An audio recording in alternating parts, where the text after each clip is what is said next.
Hello, Taurus, Sun, Moon, Rising, and Venus signs. Kamusta kayo? Sana po nasa mabuti kayong kalagayan. Welcome back po sa ating channel. Kung bago po kayo dito, welcome din kayo. Thank you po sa inyong support.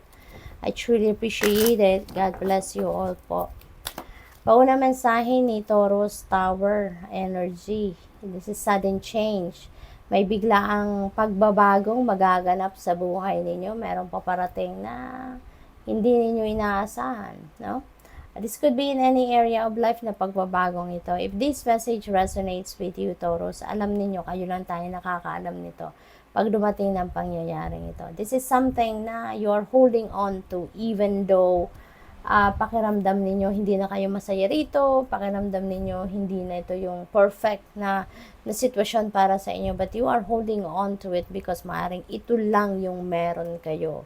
Kaya pinapahalagahan ninyo ito, no? So, whatever this is, kayo lang tayo nakakaalam dyan. So, there is going to be some changes, no, na mangyayari dyan. Eight of Swords, ayan, feeling powerless kayo, Taurus, dito, no? Feeling powerless. Baka ang iba sa inyo dito, you're being dictated by someone. Baka kakala ninyo, wala kayong kapangyarihan kasi baka din wala kayong, alam mo yun, yung parang wala kayong tiwala sa sarili ninyo. Or maybe you are lacking talaga self-esteem, self-confidence, napakababa, siguro, ganon, siguro, no? And maybe, dahil yan sa impluensya, siguro, ng ibang tao sa inyo. Baka merong mga nag-ano sa inyo rito, nang-i-intimidate. Baka merong naninira sa inyo at narinig ninyo mga sinasabi na hindi maganda towards you, kaya naapektuhan kayo. Baka lalong bumababa yung inyong self-confidence because of that, no? Pero, alam mo, Taurus, malalahanin mo, lahat tayo pare-parehas, no? Lahat tayo pare-parehas. We are all created equal. Lahat tayo pinanganak na meron ng divine plan ng bawat isa sa atin, ng Panginoon, no? At lahat tayo biniyayaan ng talents, skills, and gifts. Kaya wag kayong maniniwala, no, sa sinasabi ng iba. Kasi, unang-una, kayo lang ang tanging nakakaalam kung sino kayo, anong meron kayo, anong inyong mga kakayanan, diba? Anong mga capabilities ninyo, ano talents, skills, and gifts ninyo. Many people around you hindi alam ang mga bagay na yan, kundi kayo lang ang tanging nakakaalam. Kaya huwag kayong maniniwala, no, sa mga sinasabi ng iba na, naku, hindi mo kayang gawin yon kasi ganito, ganyan. Hindi mo kayang marating ang mga bagay na ganito kasi ganito, ganyan. Huwag kayong maniniwala sa ganon. Taurus, hindi nila alam kung ano ang sinasabi nila. Kayo lang ang tanging nakakakilala sa inyong sarili, 100% higit kanino man. Kaya, yung sarili ninyong paniwalaan ninyo. Makinig kayo sa iyong intuition. Pakinggan ninyo yung soul ninyo. Because your soul knows kung anong best para sa'yo. Yun ang pakinggan ninyo. Pakinggan ninyo ang guidance ng Panginoon. That is your intuition. Pakinggan ninyo yan. Because God knows. God will help you. God will lead you to where you need to be. Diba? Huwag ninyong pakinggan ng mga paninira ng kung sino man. Huwag ninyong papakinggan ng mga sutsot ng kung sino man. No? What else? We have Empress. Ayan. Bumuhos ang ulan. Lakas. Siguro naman naririnig nyo pa yung boses kong malat. So anyways, Taurus, balik tayo rito. So we have Empress. This is really a very beautiful energy. Lalo-lalo na pagdating sa money, career, and finances. Kasi si Empress, this is a very abundant and prosperous energy. So nandito siya sa inyong horizon. So there is a chance na maging prosperous and abundant kayo around this time. Maaaring may mga dumating na pera sa inyo sa ngayon, or may dumating na mga financial opportunities na siyang panggagalingan ng prosperity and abundance ninyo, no? So, napakaganda nito. What else? We have Queen of Swords. Ayan, be authentic. Okay? Taurus, magsalita kayo ng totoo. Be authentic. Speak from your heart. Okay?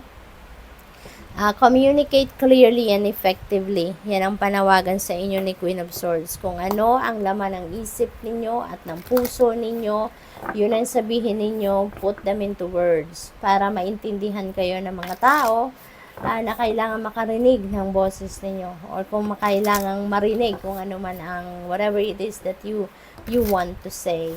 Okay?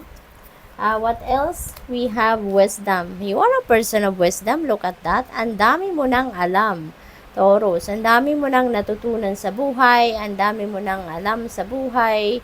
Ang dami mo nang learnings in life na natutunan ninyo in the past. Kaya yun ang gamitin ninyo sa ngayon. Use that towards your situation sa buhay sa ngayon. Okay?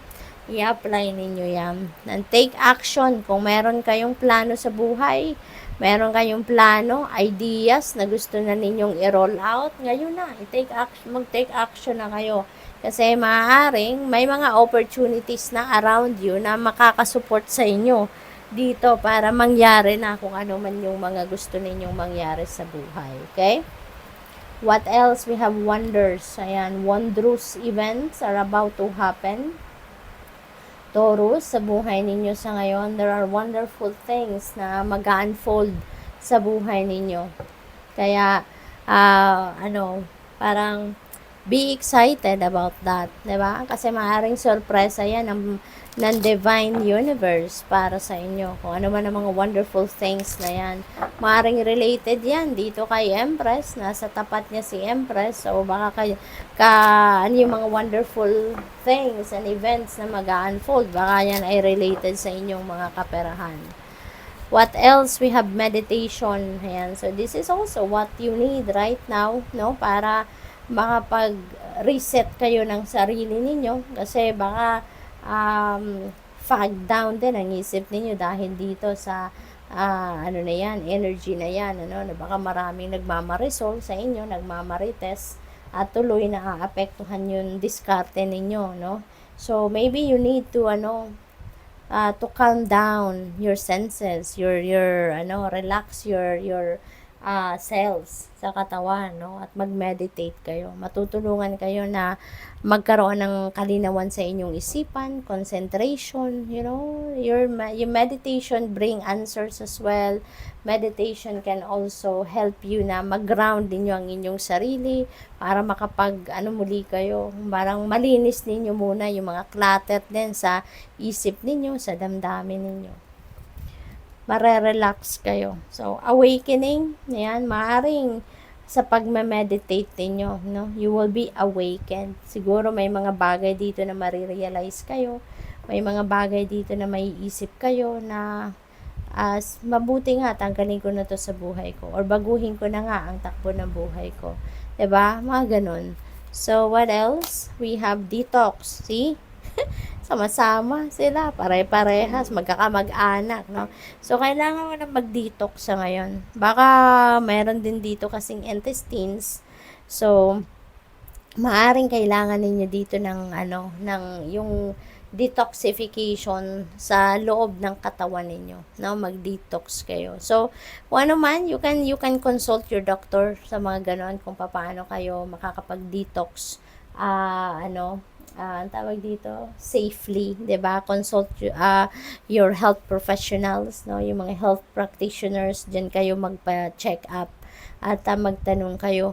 Or pwede rin na yung detoxification na to, i-detoxify ninyo yung energy field naman ninyo, i-purify ninyo yung energy field ninyo. So, parang in and out, 'di ba? Yung pagde-detoxify ninyo. Yung internal ninyo, yung katawan ninyo sa loob, konsulta kayo dyan sa mga doktor. Yung pag-purify naman ang energy field ninyo, you can do that, no? You can do that. Mag-smudging kayo, para malinis yung energy field ninyo. Magamit kayo ng mga white sage, kung anong meron kayo, cedar, palo santo, magpauso kayo sa sarili, yung katawan ninyo, pausukan ninyo. That is also one way of purifying your energy field. So, you can also do that. So, tignan natin ano mga final messages ninyo. Kuha tayo ng trinkets. So, we have, tawag dito, stingray. Ayan. So, this is about adaptability. Diba? So, napakaganda nito. Kasi, you will be getting where you need to be or where you want to be. Kung kayo ay adaptable, kung kayo ay flexible. Kasi, hindi kayo nagreklamo dyan. Hindi kayo whiner, hindi kayo complainer. Kung anong meron, you will just embrace it, no? Sasabay ka sa agos ng buhay, yung ganon, no? I-embrace mo na lang kung anong mga nangyayari, di ba? Instead of complaining. So, we have letter J. Ayan, this could be your initials, no? Baka initial ninyo yan, or baka initial ng person ninyo, or baka initials ng mga tao that you are going to be dealing with, no? Baka mayroong mga tao kayong kakausapin ngayon, and baka yan ang initial niya.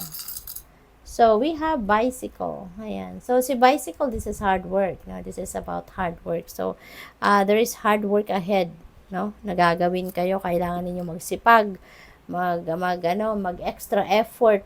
Yung ganon. Mas maging diligent pa kayo sa inyong ginagawa. It could also, signify exercise. Diba? Baka matagal na kayong hindi nakakapag-engage in physical activity. Tulad na lang ng pag-exercise. Pwede rin ang iba siguro sa inyo dito, Taurus, dati nagbo-bicycle kayo as exercise, as hobby ninyo, pero baka for the longest time, hindi nyo na yan nagagawa. Kaya this could be a reminder para sa iyo na Taurus, gamitin mo na yung bisikleta mo, paandarin mo na, 'di ba? So, good luck sa iyo. Thank you for watching. Love and light. Namaste.